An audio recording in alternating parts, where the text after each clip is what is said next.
Hi there, Angela here at So Bright Alpine Quilting.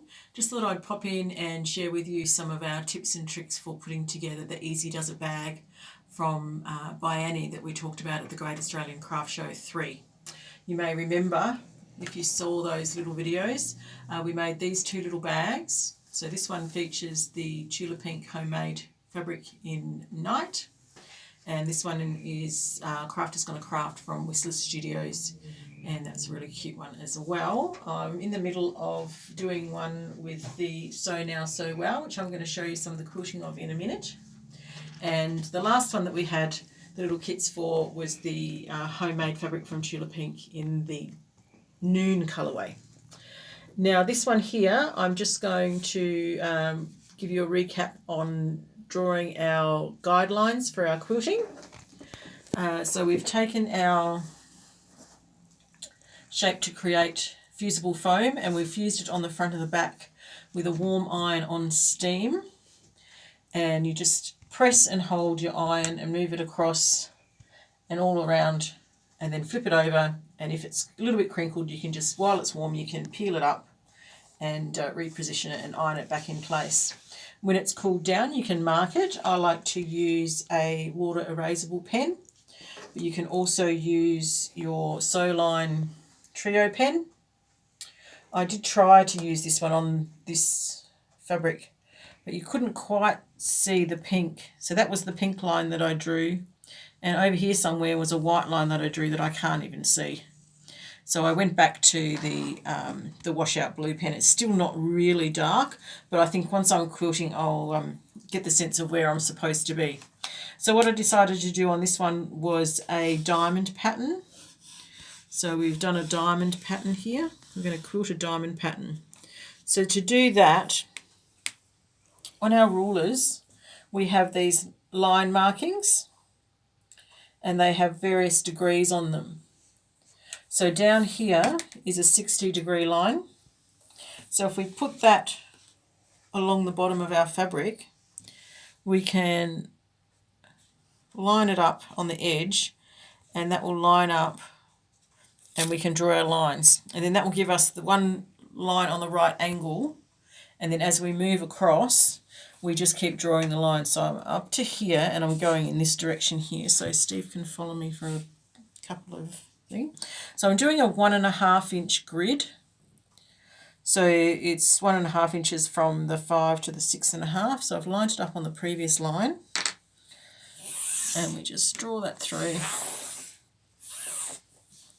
and then we use that line to move over to the next one. If you're worried about not being able to see it, just go over it a couple of times, because don't forget we're going to wash it out afterwards. We'll wipe it off. This one comes off with a spray, because we won't be able to wash the item when we're finished. So that's how we mark our grid, and it's the same for whichever style you want to do. So this one we did a 2-inch square.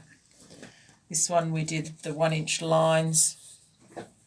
And with this one down here, I've done a 2-inch grid as well, but I'm actually stitching a wiggly line.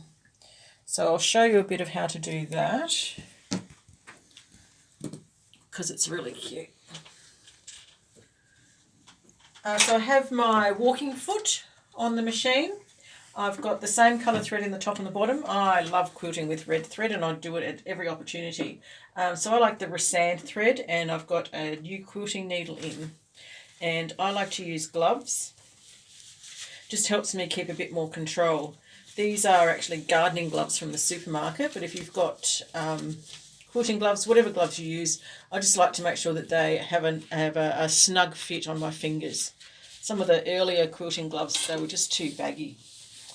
So we've just finished one line there. We're going to turn this around and we're going to come through here.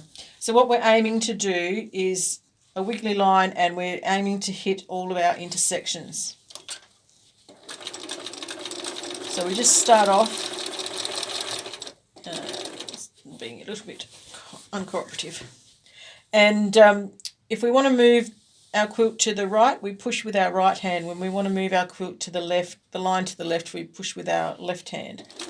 So if we push with our right and push with our left. And we're just trying to hit that intersection.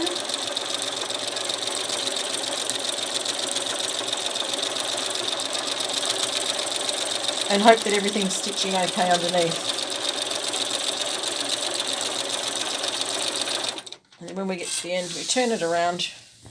I like to have a little look underneath and make sure that my tension has been okay, which is good on that one. Roll it up, turn it around, and then back the other way.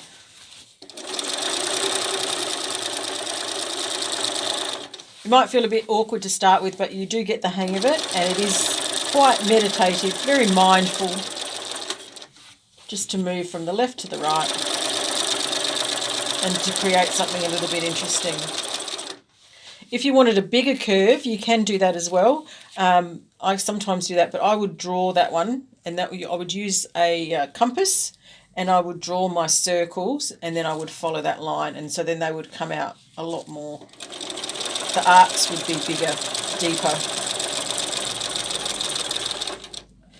Okay, so we just keep going, and when it's all done, then we can wash off our marks, and we will cut out. So the next little video, so I'll finish this up and then I'll come back to you probably tomorrow, and I'll show you how I use our ruler and our rotary cutter and a little bit of washi tape to mark out and cut out our shapes before we sew them together.